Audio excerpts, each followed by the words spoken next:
എനിക്കിന്ന് കുറച്ച് കല്ലുമ്മക്കായ കിട്ടിയിട്ടോ, അത് വെച്ച് നല്ലൊരു റോസ്റ്റ് ഉണ്ടാക്കാമെന്ന് വിചാരിച്ചു. അപ്പോൾ നമുക്ക് പെട്ടെന്ന് തന്നെ റെസിപ്പിയിലേക്ക് പോകാം അല്ലേ. അതിനുവേണ്ടി ഞാനിവിടെ 1 കിലോ കല്ലുമ്മക്കായ ക്ലീൻ ചെയ്ത് വെച്ചിട്ടുണ്ട്. അതിലേക്ക് മഞ്ഞൾപ്പൊടിയും മുളക് പൊടിയും കുരുമുളക് പൊടിയും ആവശ്യത്തിന് ഉപ്പും ജിഞ്ചർ ഗാർലിക് പേസ്റ്റും കൂടി ചേർത്ത് നന്നായി മാഗ്നേറ്റ് ചെയ്ത് വെക്കാം. മാഗ്നേറ്റ് ചെയ്ത് മാറ്റി വെക്കണമെന്നൊന്നുമില്ല, അപ്പോൾ തന്നെ നമുക്ക് ഫ്രൈ ചെയ്തെടുക്കാം കേട്ടോ. ഇപ്പോൾ നല്ല ചൂടായ വെളിച്ചെണ്ണയിലിട്ട് ഇത് തിരിച്ചും മറിച്ചും ഫ്രൈ ചെയ്തെടുക്കാം. അപ്പോൾ തന്നെ കുറച്ച് കറിവേപ്പിലയും കൂടി ചേർക്കണേ. ഇത് ഫ്രൈ ചെയ്തെടുത്ത് അതേ പാനിൽ തന്നെ കുറച്ചുകൂടി വെളിച്ചെണ്ണ ഒഴിച്ച് സവാളയൊക്കെ നമുക്ക് വഴറ്റിയെടുക്കാം. സവാള ഒന്ന് വഴണ്ടി വന്നതിന് ശേഷം ഇതിലേക്ക് ആവശ്യത്തിനുള്ള ഉപ്പ് കൂടി ചേർത്ത് കൊടുക്കാം. എന്നിട്ട് നന്നായി വഴറ്റിയതിന് ശേഷം ജിഞ്ചർ ഗാർലിക് പേസ്റ്റും കൂടി ചേർത്ത് ഒന്നുകൂടെ നല്ല ബ്രൗൺ കളറാവുന്ന വരെ വഴറ്റിയെടുക്കാം. ഒപ്പം തന്നെ കുറച്ച് കറിവേപ്പിലയും കൂടി ചേർത്ത് കൊടുക്കണേ. അതിനുശേഷം അതിലേക്ക് ഒരു തക്കാളി കട്ട് ചെയ്ത് ചേർത്ത് കൊടുക്കുന്നുണ്ട്.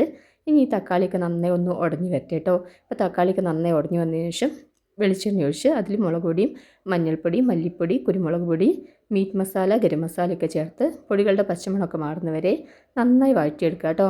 പൊടികളൊക്കെ നന്നായി വഴണ്ട് എണ്ണ തെളിഞ്ഞ് വന്നതിന് ശേഷം അതിലേക്ക് തിളച്ച വെള്ളം 1/2 ഗ്ലാസ് തിളച്ച വെള്ളം ചേർത്ത് ഇതൊക്കെ നന്നായി മിക്സാക്കി കൊടുക്കുക.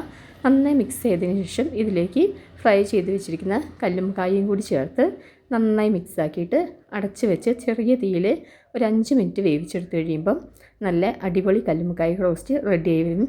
അപ്പം കല്ലുമ്മക്കായ കഴിക്കുന്നവരാണെങ്കിൽ നിങ്ങൾ എന്തായാലും ഈ റെസിപ്പി ഒന്ന് ട്രൈ ചെയ്യുക. സബ്സ്ക്രൈബ് ചെയ്യാത്തവർ ഒന്ന് സബ്സ്ക്രൈബ് ചെയ്യണേ.